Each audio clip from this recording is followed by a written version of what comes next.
níjà láyé ogun kọ́gun tó ń dènà dèní o Jáwé Ṣọlá ló lè wo ní sàn níbẹ̀ o. Ohun gangan lẹ̀ ń gbọ́ tí wọ́n ń kì ní gbèjègbèjọ yìí Dr. Jáwé Ṣọlá Ìfẹ́ Olúwa. Dr. Jáwé Ṣọlá Ìfẹ́ Olúwa. Tá a bá ń sọ̀rọ̀ nípa ewé àti egbò ajẹ́bí idán èyí tó jẹ́ sámúgà tó ń mú gbogbo àìsàn kúrò lára tí gbòǹgbò tí gbòǹgbò. Dr. Jáwé Ṣọlá Ìfẹ́ Olúwa. Orúkọ ló ń rò ó tó sì tún fi ìfẹ́ Olúwa kún tiẹ̀. Ìwọ táìsàn dé bá lálejò tógun ayé ò jẹ́ kó fìgbà kan lálàáfíà. Ẹ máa yọ̀ gbanigbani ti dé. Dr. Jáwé Ṣọlá Ìfẹ́ Olúwa. Ó dé tòun àti iléeṣẹ́ rẹ̀ ta pè ní Centre de recherche en médecine et de la spiritualité. Ìwọ olùgbọ́ mi ó yẹ tètè gbéra máa bọ̀ wá sí iléeṣẹ́ Creminas. Ìwọ táwọn ogun yìí àbá ìsàn bá gbélé bá fira àìrọ́mọbí ni bóyá lọ́wọ́ ayé ni àbọ̀wọ́ èèyàn àbí àfọwọ́fà ara tiẹ̀ gan ni ó lè jára ọkùnrin àbára obìnrin. máa bọ̀ bó sì já ìsàn ojú ara ló ń bá ìjà kí nǹkan funfun máa jáde lójú ara obìnrin àbí kí ọkùnrin ó ní àìsàn àtọ̀sí tàbí àìsàn àtọ̀gbẹ gbogbo àìsàn ojú ara lápapọ̀ gbogbo rẹ̀ pátá ni Dr. Jáwé Ṣọlá Ìfẹ́ Olúwa ń bá wòyá ìjà ọkùnrin àbí obìnrin tí jẹ̀díjẹ̀dí ń ṣe àbáwọ̀ ọkùnrin tí àìsàn ìdákọ́lẹ̀ ń bá jà ṣẹ̀kánṣu ló gbà ọkùnrin tí ó lè tàtẹ̀ kan lè dòdòdò àbí wo tí àìsàn yọ̀díyọ̀dí ń ṣe bó sì jẹ́ diabẹ́tì ló ń bá ọjà ìtọ̀ ṣúgà àbí tànsíọ̀n ẹ̀jẹ̀ ríru sáré máa bọ̀ sí ọ̀dọ̀ Dr. Jáwé Ṣọlá Ìfẹ́ Olúwa kó wá gbàláfíà tẹ̀ ń bẹ̀ nìkan mọ́ ń kóbó bákan náà ni Dr. Jáwé Ṣọlá Ìfẹ́ Olúwa ló tún bá ní yẹ fáwọ̀ láti béèrè lọ́wọ́ Ifá ibi ayé rẹ̀ ń dorí kọ kí lọ́nà àbáyọ kí làwọn nǹkan tó yẹ ká ṣe àbí wò tó fẹ́ yìràwọ̀ rẹ wò bẹ́ẹ̀ bá fẹ́ rí Dr. Jáwé Ṣọlá ẹ pè Dr. Jáwé Ṣọlá sórí nọ́mbà yìí 95 10 95 89 tàbí 97 39 20 81 Dr. Jáwé Ṣọlá Ìfẹ́ Olúwa àwọn gangan lolùmọ̀ tó ń wo gbogbo àìsàn káìsàn tó ń bọ́mọ ẹ̀dá fira. Jáwé Ṣọlá ló lè wo ní sàn níbẹ̀ o. Mesdames et messieurs, chers amis téléspectateurs, bonjour chez vous. J'espère que chacun de vous, n'est-ce pas, supporte très bien. À la quête de ceux-là qui peuvent nous aider, n'est-ce pas, à soulager nos maux, MAUX et à nous aider sur le plan spirituel, nous sommes allés découvrir Dr. Jáwé Ṣọlá. Alors, ça fait plusieurs années, j'allais dire une dizaine d'années, que Dr. Jáwé est là. Il aide beaucoup de personnes et si, n'est-ce pas, on permettait aux gens de venir témoigner, ils seront des milliers à venir témoigner en faveur de Dr. Jáwé Ṣọlá. Nous le recevons aujourd'hui afin qu'il partage un peu ses connaissances avec nous sur cette émission. Alors, docteur, bonjour à vous. Oui, bonjour. Comment est-ce que vous allez? Ça va, je rends grâce à Dieu. Alors, je précise que vous êtes naturopathe, vous êtes guide spirituel. Si je vous demandais de vous présenter, docteur, vous allez dire quoi? Je suis un naturopathe et guide spirituel, chercheur, et j'aide à guérir dans plusieurs domaines de la pharmacopée. Et je suis le président de l'ONG Creminas. Vous êtes docteur Jáwé Ṣọlá, vous êtes naturopathe, vous êtes guide spirituel. Je propose qu'on démarre cette émission par la pharmacopée. Et parlant de la pharmacopée, il y a un mal dont beaucoup de jeunes souffrent. Il y a un mal dont plusieurs personnes souffrent au Bénin, en Afrique et dans le monde. Ce mal a nom la faiblesse sexuelle. Sunwe voda do sunukweleyo. Même quand on l'a dit, même pas bon mi ben, nous allons quand on dit mais combien que nous avons quand on dit. Et dans quel mais même nous est dominé maintenant de faiblesse sexuelle. Mais de l'aide, bon éjaculation précoce ou non doyanouye. Bon faiblesse sexuelle sunu ni masi ni sunu lo nyonu gon et nos zombo couple qui no blé.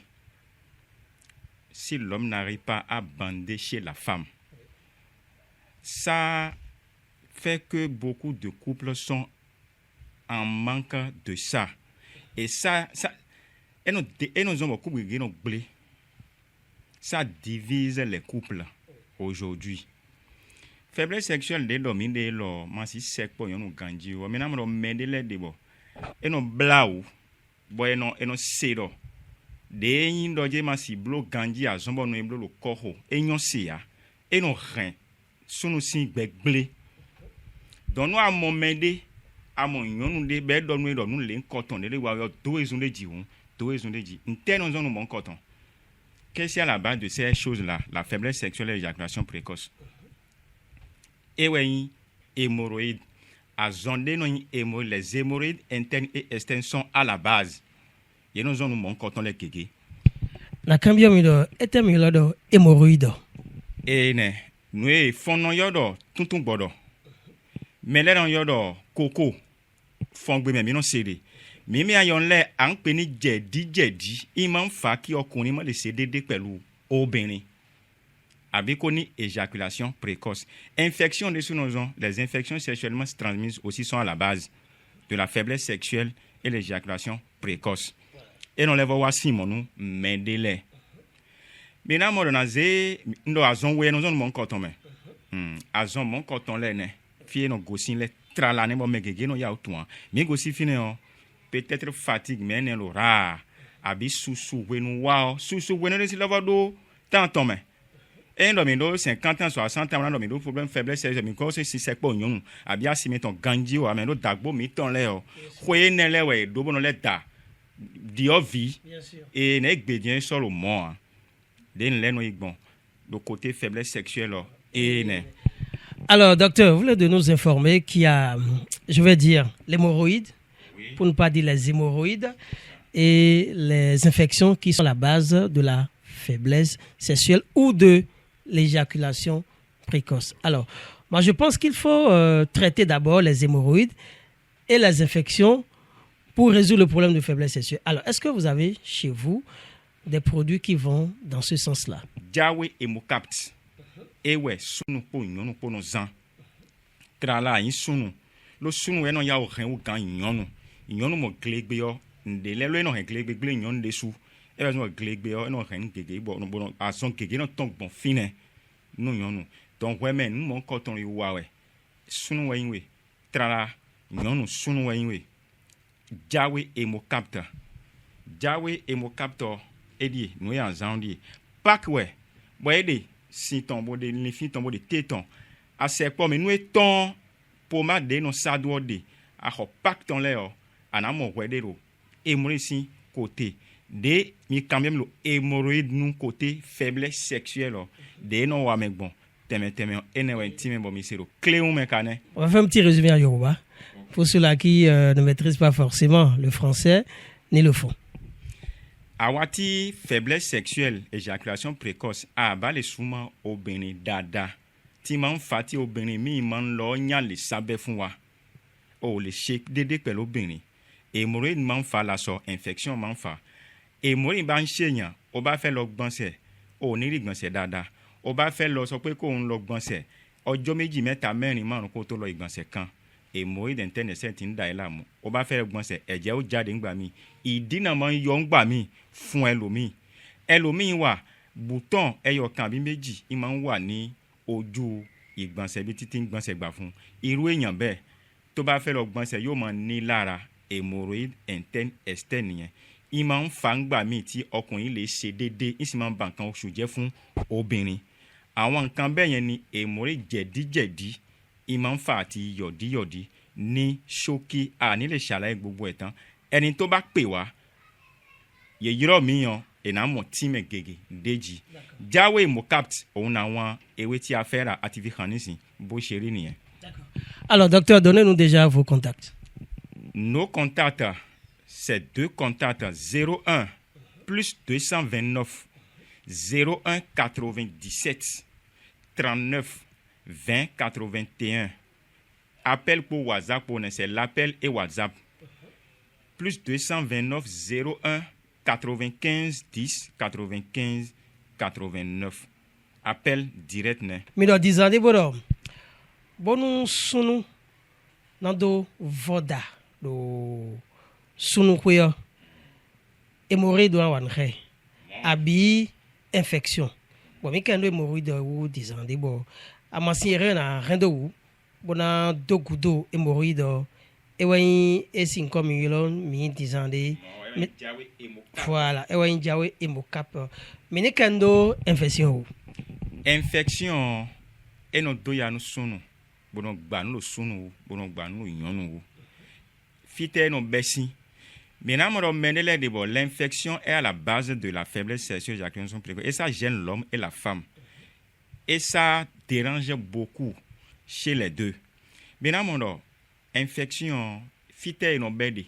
Fi gegede mais fi mi no ya obedi par rapport sexuel menele no be no pa me no kwiji be ma no blodo ganji ya no fire no kwiji no enele no zone mon koton sunu do yon no do sunu ein yon wan le koton wi wa we o ena mo do glegbe ni to na no wa ganji ya les menstrues ne viennent pas correctement si c'est chez la femme. C'est gluant des fois, ce n'est plus rouge comme il le faut, c'est noir. Ça vient comme en chaîne ou en boule. Mais là, d'abord, glegbe on a wa et no wa ganji ya et no wi et no dode. Mais là d'abord, et no zinkwi bo no tona. Mais na mo mais là d'abord, ye mo glegbe dion. E oblo 5 ans 10 ans. Ye ka okpola. Bo kale pour le kanji lo na me. Infection non zone mon coton non. Pète blanche. Mais de non mo sin wewe ro gule. Mais le non mo akpa non rien parler wa gule nu ye. Yon do en kale vo de ne. Mais le debo me no yon ne do dujo. Ayon me no do eda. Dujo wa no sun ni sekpo yon. Bonu afona sinyon sperme ni leko. Mais na mo do me mon coton e na mo ko na ve oni lo sin de ifine ya jan yi holo ton. Si on est ka leko ne me mon coton si mon hoa.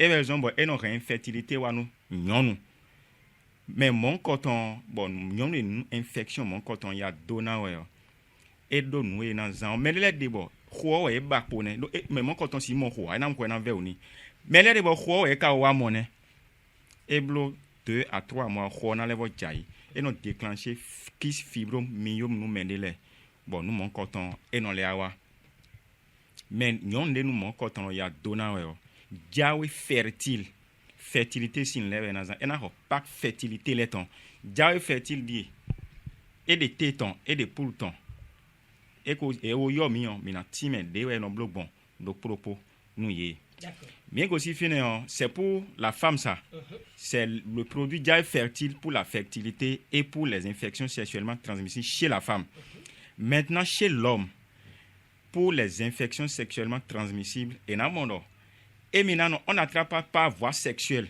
on ko do modi maintenant on medele de boy jan dado ado na no meye ado na no ton ganji ya et na vedo prostate we jan blood mon coton c'est parce que prostate maltraité ou non traité définitivement de nos zones infection non traité ou maltraité définitivement de nos zones prostate no awa ou même mon coton et na mo roje infection et maintenant dado no memi ado na ton na ton po honpo kwede nle mais le de boye nu quand même bozin si we na ton sunu kwo abi ye fion sunu kwo ya le sama nu quand même si we de no ton mais le de bo nu e da do le ado na ton bona eno boye di doje la ma bi takin we kon sunu kwo me don lo eno ve o nu ye bo ye na do da do sunu mon koton ena mo doje des fois hona no ton la do mi ton mais le de bo nu ye ma ya o traiter ya et non rien pas wa sunu kwo mais de les boy mal les ya ou traité ya et non rien fertilité wa nous aider dessous et na mon mais mon coton et non a formation ça tue les infections non traitées ou mal traitées tue les spermatozoïdes et non zombo yesi blo analyse spermogramme et raison mais les boy wa bro jemi a France mi ton yin don no blo échographie ouais bosé résultat wa mais les boy non don les boy non comprendre et si do azospermie ouais do nous do azospermie yele do ni je ceinture fine à mon viquin spermatozoïde les déboudé mais et le zéro ne nous e do oligospermie et le do ni je edeme spermatozoïde les deme mais y quantité de na yin bonando ni vio 20-25 millions ya gawe na sin kholo yonu e wa oligospermie mais do nous ne nous e do asténospermie et do mobilité ya et do khonkhon bona do ezun bona si iblo bona si peñon ton fie na pele bena ruzu ho ane infection no gba no mon coton sunu gon town bon we me jan zan we me tuno infection mon coton ya donu e bo febe se wa ho nu e o jawe gonocapt edie an ho ga jawe gonocapt si pakle noa ho anamo pude amo tede me de ni bon e sepo mion mino timen me nous mi cambio mi une faiblesse sexuelle éjaculation précoce bon non ne bi ouais mais tout no faiblesse sexuelle ya donu we o cambio wede bo pon wede me wede dire est-ce que nos problèmes d'hémorroïdes est-ce que nous des problèmes d'infection ba do problème enele o nous ne ya ni won do we mama anzan faiblesse sexuelle mi saka wa bon na pe banda ma sin de beaucoup test wa so gbe o me o won we zombo nous mon coton we e hémorroïde yo traité we a traité maintenant et nous mon quand on les débouche sur la base à Tchemewo Chobo et Wakan Jawe Power Energy infection l'incoton et non les doyan melebo et mais non les oulo tra la mais non village bo soule bon les oulo tossi same microbe d'infection des microbes si fine be sou khamion et non zon bon sous non ko yo si développer khamion et ne et le monu yo faiblesse sexuelle sin côté Jawe Power Energy ouais. Et azan, nous sommes nous demande de fragilité chez la femme qui n'a pas l'envie sexuelle et rien dans ça. Elle peut utiliser.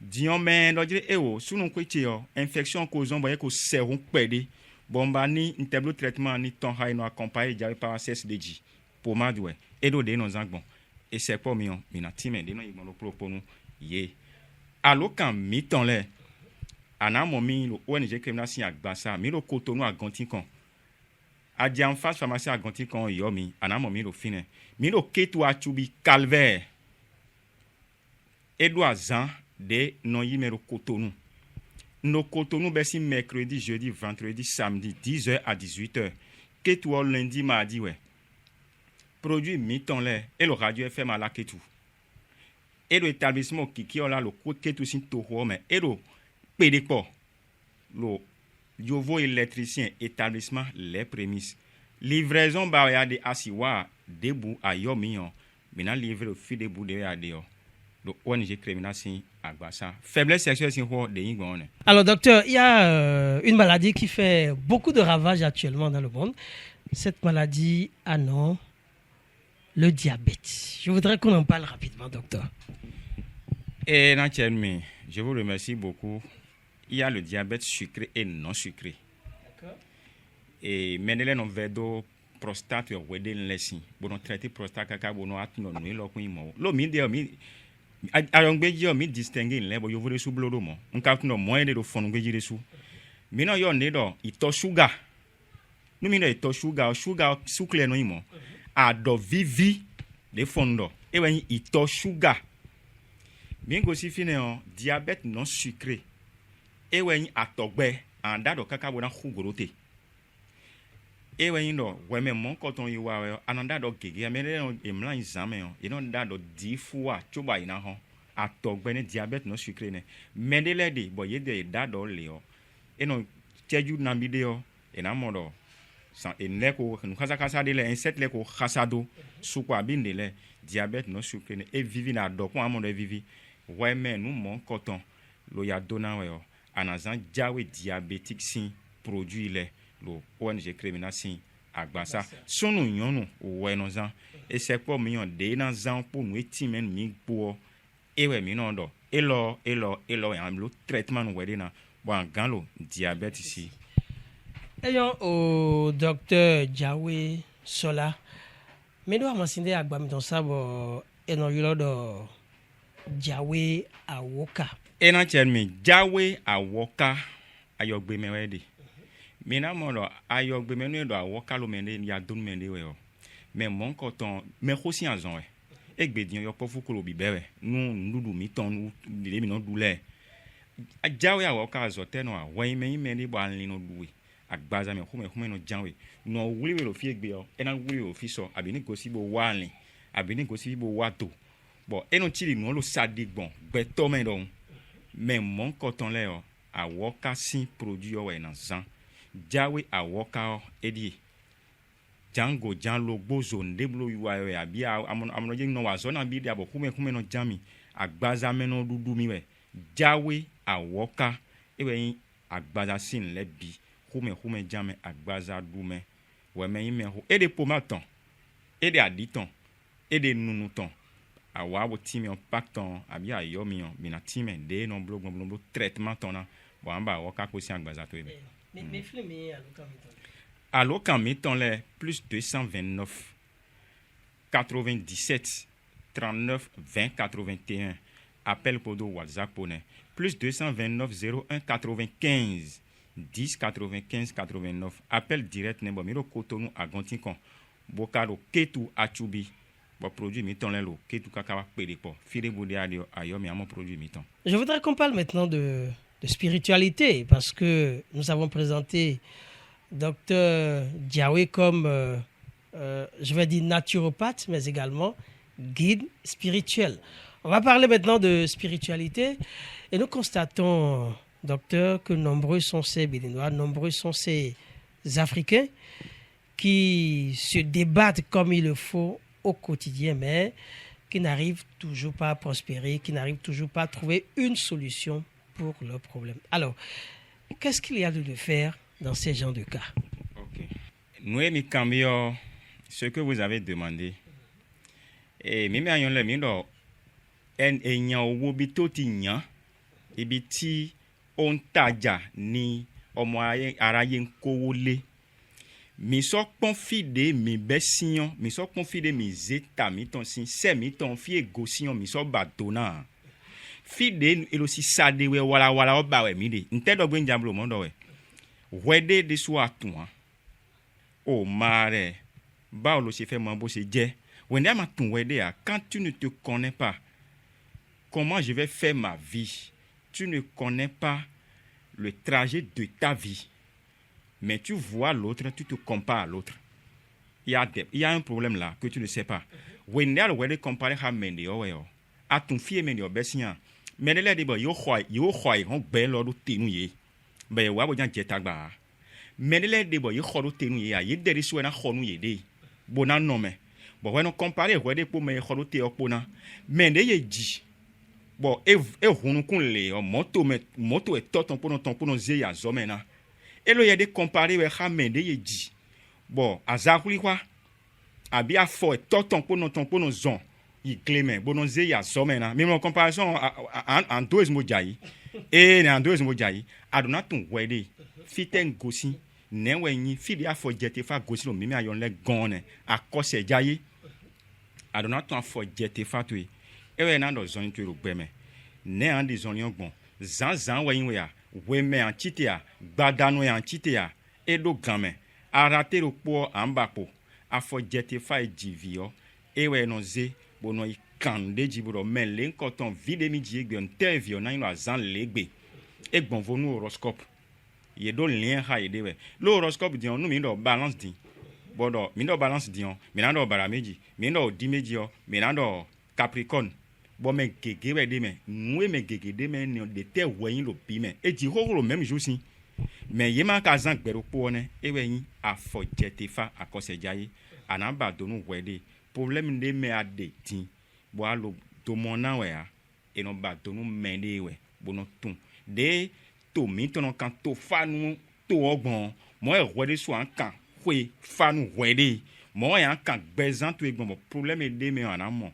Et ça des sacrifices de voder au final en ça voilà mon wedding demain et on boit mais pour mais on dit no kwea to good wende abi fire wende nde mi no na de kusimo mio abi nyanya de kusimo mio e azede kusi do ya no mi adigba ya do fi bi we de famille me no pour ton me de we na tempo mo na yi wedding lu mon koton si a consulter wedding ana mon wedding me bona ba wedding so do présente we me. Docteur Bonou, mon clou de Hui Mido, mais candio. Et c'est pas mieux, mi les canons, mais. Et c'est pas mieux, mino cando bezan, mettons, mais don, nous, mino canan, teme. Et il nous poa, mais c'est pas mieux, mais que tout mi lo, mais ma o tout mi point, mais que l'on s'est mis le chêne de l'édier, c'est pas mieux.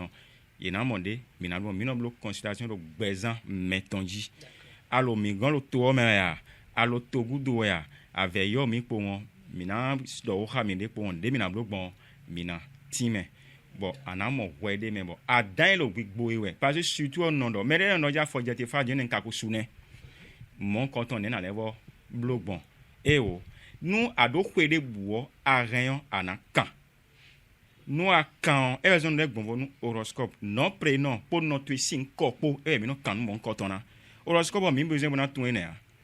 Bon, t'as de centre na jeji nous a forjete fa en tout zone da jani o gbezan to eme bon no wayan nu mende a esi wayan nu me a digban we a wayan nu mede a gbeto de bodo ndi blo de esuru nku mi temi na ren gbele mi wewe na gbenu me mon konton no ikuna mi mo mi gbede o de no igbon ne. D'accord. Alors, docteur, ndeti bo fun le no yodo wangbe C'est-à-dire que toutes les portes auxquelles tu frappes ne s'ouvrent jamais. Alors, quand quelqu'un a ce problème-là, peut-il trouver solution chez vous, docteur? Ok, vous savez, il y a des gens qui ne comprennent pas le secret de la vie. Ça veut dire? Oui, il y a certaines personnes, ils utilisent les choses seulement. On n'utilise pas en désordre. Oui, il y a des normes à prendre. Il y a des précautions à prendre. Mais mon médele de boy, ils n'ont pas de médele gon, mais non yon nedo yonu awagba. Mais non yon nedo à tout dé. Mais non yon nedo à woure. Mais non yon nedo au cholet. Nous les vovoé. À tout dé normalement il mène bon après consultation tout. Même à m'inter consulter wede a nous y a tout dé et le forcer en zan. Et nous avons wagbe non les wagbe. Quand les me blague dans tout quand mon coton et y a tout dé nous non tout quand si mais ou a yon yodomo. Et dans tout quand si tout tout.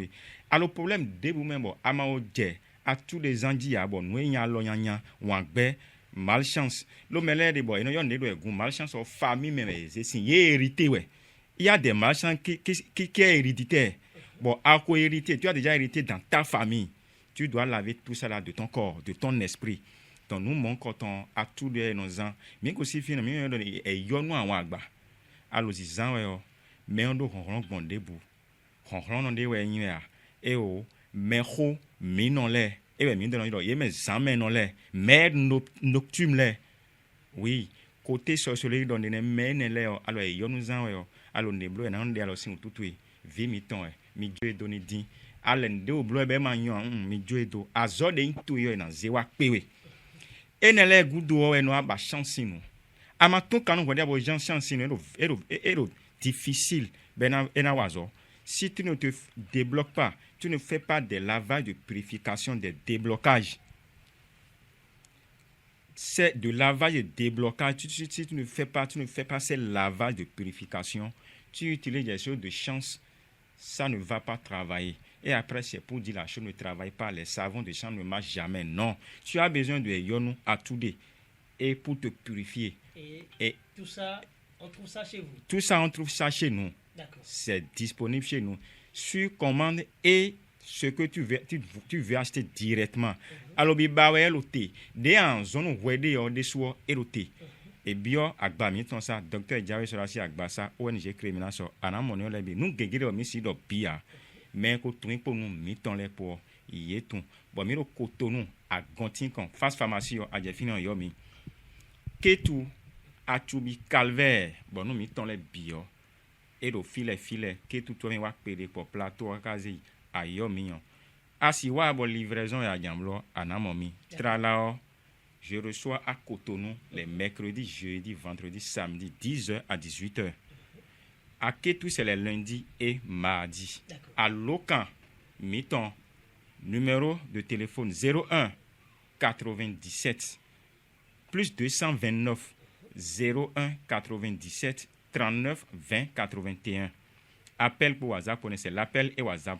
Appel direct plus 229 95 plus 229 01 95 10 95 89. Alors, merci de nous avoir suivis, chers amis téléspectateurs. Et on va retrouver Dr Jawe une autre fois, toujours avec le même plaisir. Jawe Shola, oh Jawe Shola, ìfẹ́ Olúwa ṣóhun là ń perí o. Àìsàn káìsàn tó ń bá níjà láyé, ogun kógun tó ń dènà deni o. Jawe Shola ló lè wo ni sàn níbẹ̀ o. Ohun gangan lẹ̀ ń gbọ́ tí wọ́n ń kì ní gbèjègbèjọ yìí Dr Jawe Shola ìfẹ́ Olúwa. Dr Jawe Shola ìfẹ́ Olúwa. Tá a bá ń sọ̀rọ̀ nípa ewé àti egbò ajẹ́bí idán èyí tó jẹ́ sámúgà tó ń mú gbogbo àìsàn kúrò lára tí gbòǹgbò tí gbòǹgbò. Dr Jawe Shola ìfẹ́ Olúwa. Orúkọ ló ń rò ó tó sì tún fi ìfẹ́ Olúwa kú tiẹ̀. Ìwọ táìsàn dé bá lálejò tógun ayé ò jẹ́ kó fìgbà kan lálàáfíà ẹ máa yọ̀ gbanigbani ti dé. Dr Jawe Shola ìfẹ́ Olúwa ó dé tòun àti iléeṣẹ́ rẹ̀ ta pè ní Centre de recherche en médecine et de la spiritualité ìwọ olùgbọ́ mi ó yẹ tètè gbéra máa bọ̀ wá sílé iṣẹ́ Creminas ìwọ táwọn ogun yìí àbá ìsàn bá gbélé bá fira àìrọ́mọbí ni bóyá lọ́wọ́ ayé ni àbọ̀wọ́ èèyàn àbí àfọwọ́fà ara tiẹ̀ gan ni ó lè jára ọkùnrin àbára obìnrin máa bọ̀ bó sì já ìsàn ojú ara ló ń bá ìjà kí nǹkan funfun máa jáde lójú ara obìnrin àbí kí ọkùnrin ó ní àìsàn àtọ̀sí tàbí àìsàn àtọ̀gbẹ gbogbo àìsàn ojú ara lápapọ̀ gbogbo rẹ̀ pátá ni Dr. Jáwéṣọlá Ìfẹ́olúwa ń bá wòyá àjà ọkùnrin àbí obìnrin tí jẹ̀díjẹ̀dí ń ṣe àbáwọ̀ ọkùnrin tí àìsàn ìdákọ́lẹ̀ ń bá jà ṣẹ̀kẹ́sù lọ gbà ọkùnrin tí ó lè tàtẹ̀ kan lè dòdòdò àbí wo tí àìsàn yọ̀díyọ̀dí ń ṣe bó sì jẹ́ diabẹ́tì ló ń bá ọjà ìtọ̀ ṣúgà àbí tànsíọ̀n ẹ̀jẹ̀ ríru sáré máa bọ̀ sí ọ̀dọ̀ Dr. Jáwéṣọlá Ìfẹ́olúwa kó wá gbàláfíà tiẹ̀ ń bẹ̀ nìkan máa ń kóbó bákan náà ni Dr. Jáwéṣọlá Ìfẹ́olúwa ló tún bá ní yẹ fáwọ̀ láti béèrè lọ́wọ́ Ifá ibi ayé rẹ̀ ń dorí kọ kí lọ́nà àbáyọ kí làwọn nǹkan tó yẹ ká ṣe àbí wo tó fẹ́ yìràwọ̀ rẹ wò bẹ́ẹ̀ bá fẹ́ rí Dr. Jáwéṣọlá ẹ pè Dr. Jáwéṣọlá sórí nọ́mbà yìí 95 10 95 89 tàbí 97 39 20 81 Dr. Jáwéṣọlá Ìfẹ́olúwa àwọn gangan lolùmọ̀ tó ń wo gbogbo àìsàn káìsàn tó ń bọ́mọ ẹ̀dá fira. Jáwéṣọlá ló lè wo ní sàn níbẹ̀ o.